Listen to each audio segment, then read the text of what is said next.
Before I begin the story, I need you to understand something.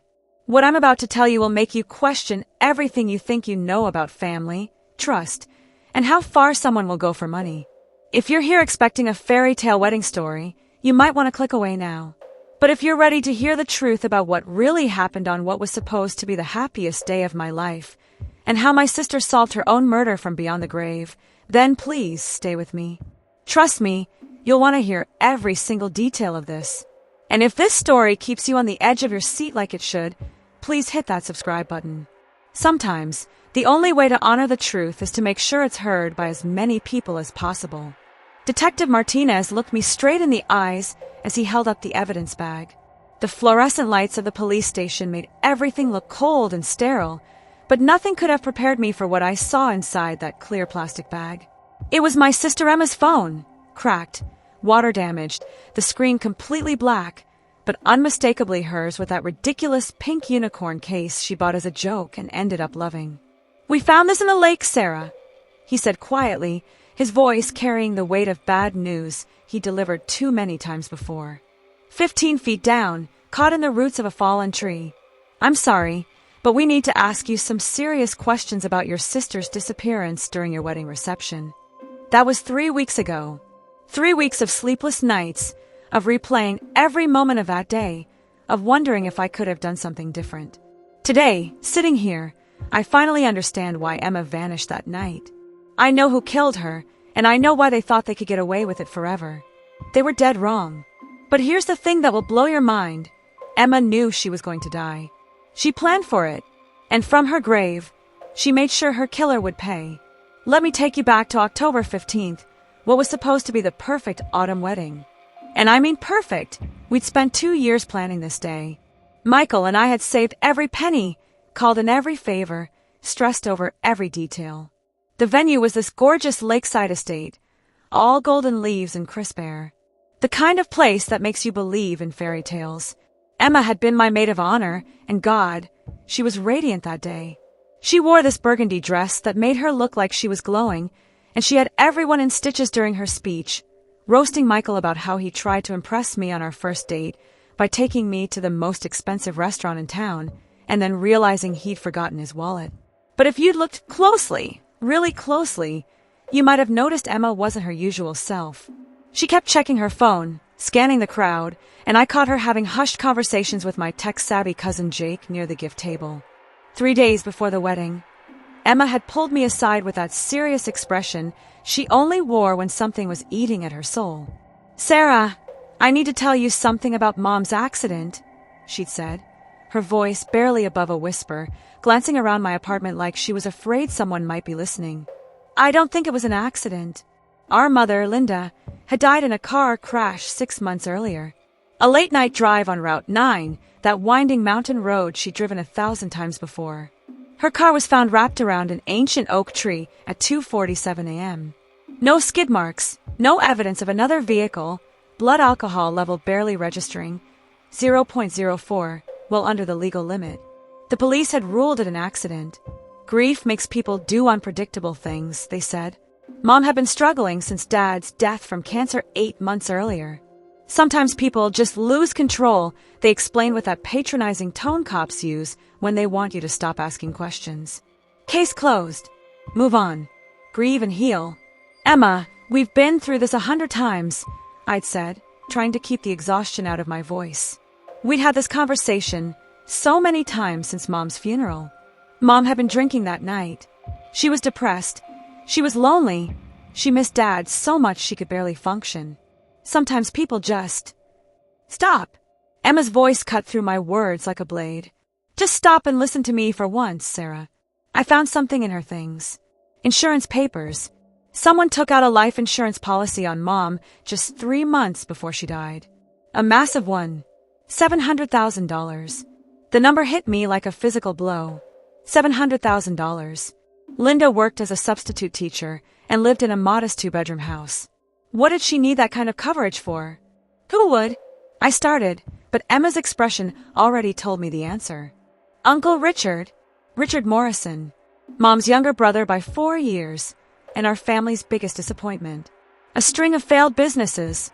A food truck that went bankrupt in 6 months, a construction company that folded after he got caught cutting corners, a used car lot that barely lasted a year, gambling debts that seemed to multiply faster than he could pay them off, always showing up at family gatherings with expensive clothes and a new story about his next big opportunity while constantly asking Mom for loans she couldn't afford to give. After Dad died, Richard had suddenly become the most attentive brother in the world, visiting Mom twice a week, helping with her finances, offering to handle the insurance paperwork and medical bills. Emma and I thought it was sweet. We thought he was finally stepping up, being the man Dad always hoped he could become. "That doesn't prove anything," I'd said, but even as the words left my mouth, I could feel doubt crawling up my spine like ice water. "There's more." Emma pulled out a manila folder, thick with documents. I've been tracking his finances, Michael. Public records, credit reports, bankruptcy filings. Richard had $68,000 in gambling debts the month before Mom died. His house was in foreclosure. His car was about to be repossessed. She spread the papers across my kitchen table like a prosecutor presenting evidence to a jury. "Look at this. The week after Mom's funeral, literally 7 days after we buried her, Richard paid off every single debt. All of them. The mortgage on his house, current. The car loan, paid in full. Even bought himself a brand new truck, cash." I stared at the documents, my brain struggling to process what I was seeing. Where does a guy who couldn't make rent for 6 months suddenly get that kind of money? Emma's eyes were cold, determined. From a $700,000 life insurance payout. That's when she pulled out the final piece of evidence. Photographs of Mom's car taken at the scene. Not the sanitized police photos, but raw images Emma had somehow gotten her hands on. "Look at the brake lines, Michael." I looked. What I saw made my blood run cold. The brake lines were severed, but not in a jagged way you'd expect from impact damage. These were clean cuts, precise, deliberate. "The police report says the brake lines were damaged in the accident," Emma said quietly. "But look at where they're cut. That happened before she hit the tree, not after. Someone wanted Mom to crash." The wedding reception was in full swing when I first noticed Emma wasn't at the head table. Sarah was out there dancing with her father to The Way You Look Tonight. The band was playing beautifully, and our guests were having the time of their lives. The open bar was flowing, the food was incredible, and everything was exactly as we dreamed it would be. But Emma's chair was empty. Her purse was still there, her phone plugged into the charging station we'd set up for the bridal party. Her barely touched piece of wedding cake sat abandoned on her plate. "Has anyone seen Emma?" I asked the other bridesmaids during a break in the music. "She said she was stepping outside for some air," Sarah's sister Jessica replied, already a little tipsy from champagne. That was like, "What time is it now?" "Yeah, that was over an hour ago." An hour? Emma never disappeared for an hour without telling someone, especially not during my wedding. She was the most considerate person I knew. She'd text you if she was going to be 5 minutes late to anything. I checked everywhere. The gardens where guests were taking photos, the parking lot where smokers were congregating, even the bathrooms. Nothing. When I asked the venue staff, one of the waiters, a college kid named Danny who'd been working there all summer, pulled me aside. "Hey, you looking for the lady in the red dress?" "Burgundy, but yes. That's my sister." Danny nodded. "I saw her maybe an hour and a half ago, talking to some guy by the lake behind the property. Seemed intense, you know? Like they were arguing about something." My stomach dropped. "Did you see who she was talking to?" "Older guy, maybe your dad's age. Well-dressed, kind of stocky build. He seemed really upset about something. Kept gesturing with his hands a lot. I figured it was family drama. You know how weddings can be." I knew exactly who that was. I found Uncle Richard exactly where I expected to, at the bar, nursing what looked like his 4th whiskey of the evening, looking remarkably calm for someone whose niece had just vanished into thin air. "Richard, have you seen Emma?" He looked up with those pale blue eyes that had always made me uncomfortable, even as a kid. There was something predatory about them, like he was always calculating something, always working an angle. "Emma." "No, why? Everything okay?" His voice was steady, concerned, but I caught something underneath it. A tension that didn't match his relaxed posture. "She's missing. Someone saw her talking to a man by the lake about an hour and a half ago." "That wasn't you." For just a split second, and I mean a fraction of a second, I saw something flicker across Richard's face. Panic, guilt, fear. Then it was gone, replaced by his usual mask of concerned confusion. Of course not. I've been right here at the bar for the past 2 hours, haven't I, Tommy? He gestured to the bartender, a friendly guy named Tom who'd been serving our family all evening. Tom nodded in confirmation. Yeah, Richard's been my best customer tonight, Tom said with a laugh. Been telling me stories about when you and Emma were kids. I hope Emma's all right, Richard continued, swirling his whiskey. You know how she can be, always wandering off when something's on her mind. Remember when she was 12 and disappeared for 3 hours because she was upset about that fight Mom and Dad had? Found her sitting by the creek behind the house. But I knew my sister. Emma didn't just wander off, especially not during the most important day of my life. We searched until 3 a.m. The police arrived around midnight after we called them, took statements from everyone, organized search parties with flashlights combing through the woods around the venue. They brought in tracking dogs who followed Emma's scent to the lake's edge and then lost it. That's where they found Emma's shoes, those expensive Jimmy Choo heels she complained about all week, saying they were killing her feet, but they matched the dress perfectly. Both shoes, placed neatly side by side on a flat rock about 10 feet from the water's edge. The official theory was that Emma had had too much to drink, wandered down to the lake to clear her head or maybe call someone in private, and somehow slipped and fell into the dark water. The lake was 30 feet deep in some spots, with murky water full of underwater vegetation and fallen trees that could easily trap a body. Accidents happen, especially at night around water after drinking. But I knew better. Emma had nursed the same glass of champagne all evening. She was many things, but clumsy wasn't one of them. The next morning, while the police were dragging the lake with divers and sonar equipment, I did something I'm not particularly proud of, but I had no choice. I broke into Richard's house. I used the spare key Mom had given me years ago. Richard had never bothered to change the locks after she died. His house was a small, ranch-style place about 20 minutes from the wedding venue, the kind of house that looked expensive from the outside but felt hollow on the inside. What I found in his study changed everything.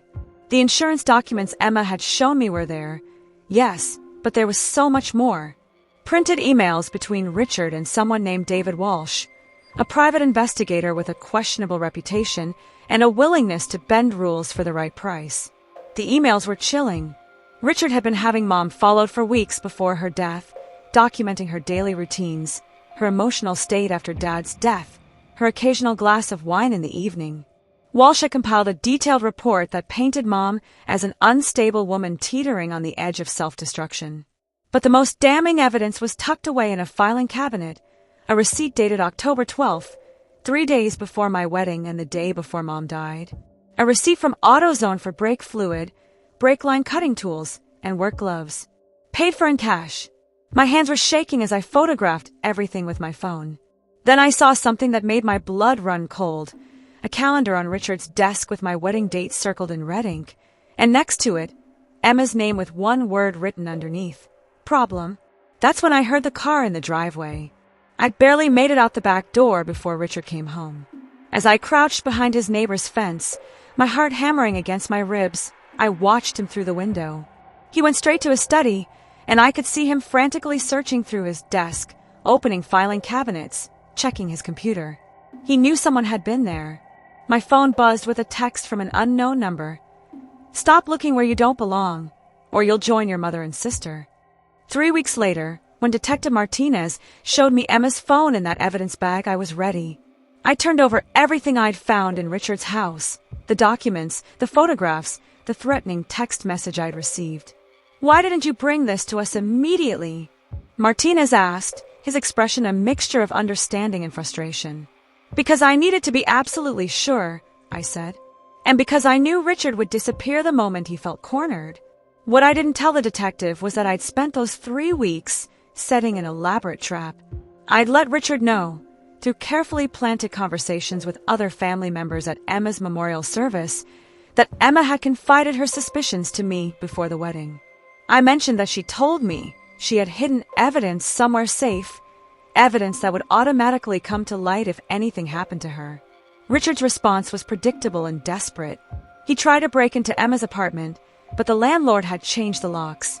He approached Sarah at the grocery store, asking if Emma had left any boxes or documents with us. He even showed up at my office, pretending to be concerned about Emma's mental state before she disappeared, fishing for information about what she might have told me. But the trap was already closing because Emma had been 10 steps ahead of all of us. You see, Emma hadn't just been investigating Mom's death, she'd been preparing for her own. The night before my wedding, Emma had done something extraordinary. Using her job as an IT specialist for a medical research company, she'd uploaded everything. Every document, every photo, every piece of evidence she'd gathered to a secure cloud server with an automatic dead man switch. If Emma didn't log in and reset the timer every 72 hours, the system would automatically send everything to the FBI's Financial Crimes Unit, the state police, and 3 major news outlets. When Emma disappeared during my wedding reception, that timer started counting down. The email reached the FBI exactly 3 weeks and 1 day after Emma vanished. Special Agent Sarah Chin called me on a Tuesday morning while I was trying to pretend my life was normal, trying to go back to work, trying to convince Sarah we should postpone our honeymoon indefinitely. Mr. Harrison, this is Agent Chun with the FBI. We need to talk about your sister Emma and some evidence she sent us regarding insurance fraud and possible homicide. Richard was arrested at his office that same afternoon, frantically trying to book a one-way flight to Mexico on his computer when federal agents walked through the door. They found Emma's body 2 days later, weighted down with concrete blocks in the deepest part of the lake, exactly where the current would have carried her from the spot where her shoes were found. The autopsy revealed what I'd been dreading and expecting. Emma had been strangled before entering the water. Ligature marks around her neck, defensive wounds on her hands and arms where she'd fought back. She hadn't drowned. She'd been murdered and dumped like garbage. But Emma's final surprise was yet to come. At the trial, which began 6 months later, the prosecution laid out Richard's elaborate plan piece by piece. He'd murdered our mother for the insurance money, making it look like an accident by tampering with her brake lines on a night when he knew she'd been drinking and was emotionally vulnerable. The plan had worked perfectly until Emma started asking questions. Richard had monitored Emma's investigation through her social media posts and conversations with family members. When he realized how close she was getting to the truth, he'd made a decision that would ultimately destroy him. On the night of my wedding, Richard had texted Emma from a burner phone he bought specifically for this purpose, claiming he had information about Mom's death and asking to meet privately by the lake. Emma, believing she was finally going to get the answers she'd been searching for, went alone. The prosecution's star witness was Jake, Sarah's cousin, the same guy Emma had been talking to near the gift table. It turned out Emma had asked Jake, who worked in cybersecurity, to help her set up the dead man's switch system. Emma knew she was in danger, Jake testified, his voice shaking. She told me that if someone killed her mom for money, they wouldn't hesitate to kill her too. She wanted to make sure the truth came out no matter what happened to her. But the most devastating evidence came from Emma herself. 3 days before the trial, the FBI recovered Emma's laptop from her apartment. Emma had recorded a video message, dated the morning of my wedding, explaining everything she discovered and her plan to confront Richard that evening. In the video, Emma sat in her apartment, wearing the robe she always put on when she was serious about something, her hair pulled back, no makeup, just my sister looking directly into the camera with those determined eyes. "If you're watching this," she said, "then something has happened to me, and Richard Morrison is probably responsible. I want everyone to know that I'm not suicidal, I'm not reckless, and I would never abandon my family. If I'm dead, it's because someone killed me to keep me quiet about what really happened to our mother." She went on to detail every piece of evidence she'd found, every connection she'd made, every reason she believed Richard was a murderer. "I know I should go to the police with this," she said near the end of the video, "but I need more proof. Richard is smart, and he's careful, and he has an answer for everything. I need him to make a mistake, to show his hand. So I'm going to push him. I'm going to let him know I'm closing in on the truth, and I'm going to see how he reacts." The final moments of the video destroyed me. "Michael, if something happens to me, please don't blame yourself.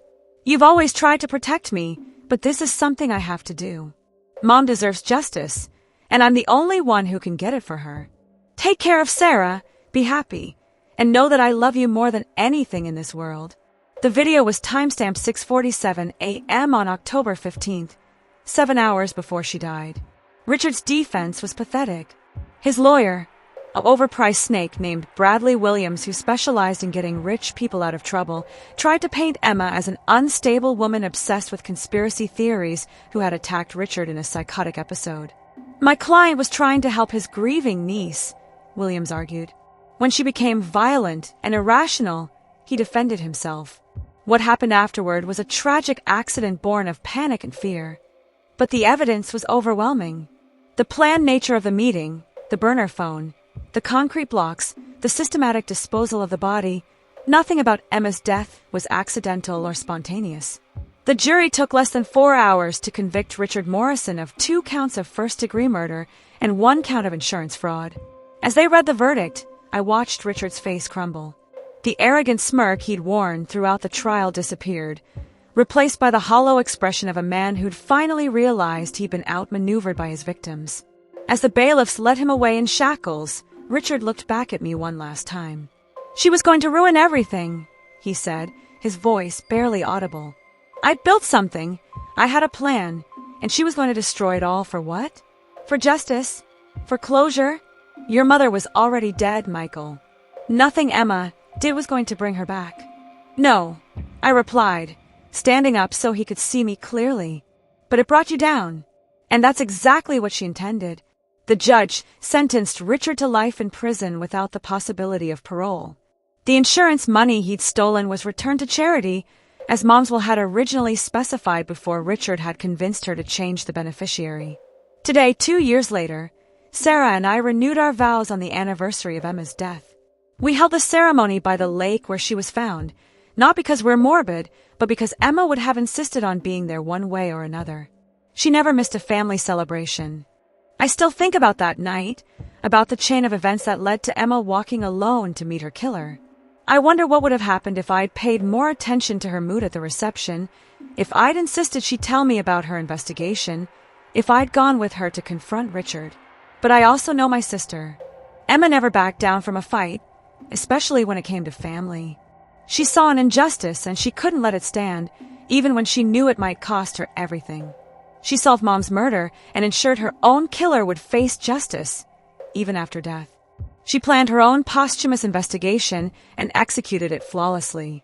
That's the kind of person Emma was, the kind who would disappear during her brother's wedding reception, not because she didn't care about my happiness, but because she cared too much about justice to let a killer walk free. Some people say justice is blind. In Emma's case, justice had eyes in the back of its head and a dead man's switch that couldn't be stopped. The police never did figure out how Emma managed to set up that automated system to trigger exactly when it did. Her laptop showed no activity after 8 p.m. on the night she died, and her phone was obviously in the lake. But Emma had always been better with technology than the rest of us. Maybe she'd programmed everything days in advance. Maybe she'd used Jake's help more extensively than he admitted. Or maybe, just maybe, she found a way to send that final message even as Richard was strangling the life out of her. I choose to believe it was the latter, because that would be just like Emma, having the last word, even when she couldn't speak. Richard Morrison thought he was the smartest person in the room. He thought he could murder 2 women and walk away with $750,000, leaving the rest of us to grieve and move on and never ask uncomfortable questions. He was wrong about everything. The truth has a way of surfacing, no matter how deep you try to bury it. And sometimes, the people we lose don't really leave us, they just change the way they fight. Emma made sure of that. She turned her own murder into evidence. She transformed her death into justice. And she proved that sometimes, the most dangerous person in the room is the one who isn't in the room anymore. Richard Morrison is 63 years old. If he lives to be 90, he'll spend 27 more years in a concrete box, thinking about the 2 women who outsmarted him from beyond the grave. That's not justice. That's poetry. If you're still here, then you understand. Emma didn't just die. She won. She brought down her killer from beyond the grave, and I got to see her plan work exactly the way she wanted. The world is full of Richard Morrisons, and not nearly enough Emmas. That's why I'm telling you this, and why I need you to share it. Because the truth matters. Justice matters. And sometimes, the most dangerous person in the room is the one who isn't there anymore. If Emma's story shook you the way it shook me to live through it, please like this video, subscribe, and turn on notifications. Help me make sure my sister's voice never fades. And never forget what she once told me. Sometimes those sleeping dogs are wolves.